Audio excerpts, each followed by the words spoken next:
रसगुल्ले। नदीम रेस्टोरेंट में बैठा चाय समोसे का लुत्फ ले रहा था। उसे भूख लगी थी। घर से नाश्ता किए बिना निकल आया था, इसलिए ऑफिस के नीचे बने इस रेस्टोरेंट में आ गया था। तभी उसके सामने की टेबल पर एक आदमी आकर बैठा। वेटर उससे ऑर्डर लेकर चला गया। कुछ ही देर में वेटर उसका ऑर्डर रख कर गया। 2 बड़े बड़े सफेद रसगुल्ले। उस आदमी ने चम्मच की नजाकत छोड़कर एक रसगुल्ला उठाया और गप से मुंह में डाल लिया। उसे रसगुल्ला खाते देखकर नदीम के मुंह में पानी आ गया। रसगुल्ले उसे बहुत पसंद थे। रसगुल्लों जैसी मीठी एक याद ने उसके ज़हन में दस्तक दी। वह 8 साल का था। अपने अब्बा अम्मी के साथ एक शादी में गया था। शादी उसके अब्बा के एक कुली घोष बाबू की बेटी की थी। वहां दावत में उसने रसगुल्ले देखे तो खाने के लिए मचल उठा।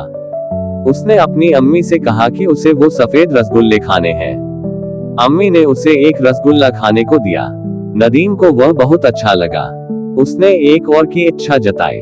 उसकी अम्मी ने एक और दे दिया। नदीम उसे भी खा गया, पर उसकी इच्छा नहीं भरी। कुछ देर बाद उसने अम्मी से और रसगुल्ला खाने की इच्छा जताई, पर इस बार अम्मी ने डांट दिया। किसी भी चीज की अति ठीक नहीं होती है। हम मेहमान हैं यहाँ, तमीज से पेश आओ। नदीम मन मार कर चुप हो गया।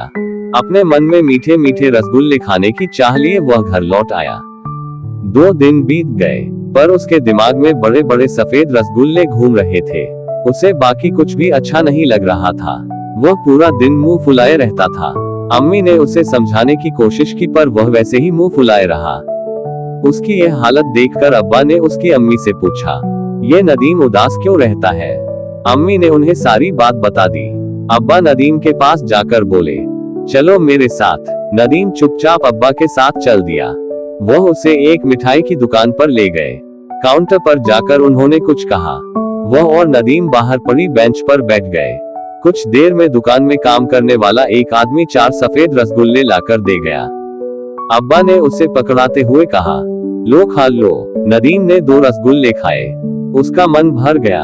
अब्बा ने कहा कि बाकी के 2 भी खत्म करे। नदीम ने बड़ी मुश्किल से एक और खाया। आखिरी रसगुल्ला खाने की उसमें बिल्कुल भी इच्छा नहीं थी।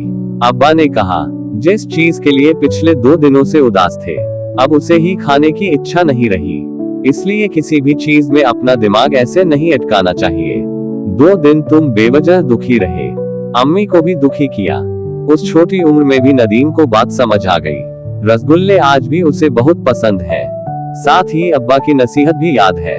पहले उसने सोचा कि चाय समोसे के बाद रसगुल्ले का ऑर्डर दे, फिर उसने अपना दिमाग वहां से हटा लिया।